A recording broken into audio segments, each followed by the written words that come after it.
High বন্ধুরা, আশা করি সকলে ভালো আছো। আমিও ভালো আছি। চলে এলাম আজকে রেসিপি নিয়ে। আজ রান্না করব পেঁয়াজ কলি, আলু, বিনস, টমেটো দিয়ে তরকারি।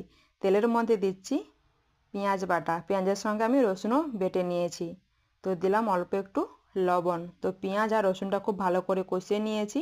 তো দিচ্ছি লঙ্কা গুঁড়ো, হলুদ গুঁড়ো, অল্প একটু জল দিয়ে আমি মশলাটা কষিয়ে নিয়েছি। তো দিয়ে দিলাম কেটে রাখা সবজিগুলো। লবণ দিয়ে খুব ভালো করে আমি কষিয়ে নেব ঢাকনা দিয়ে দিয়ে।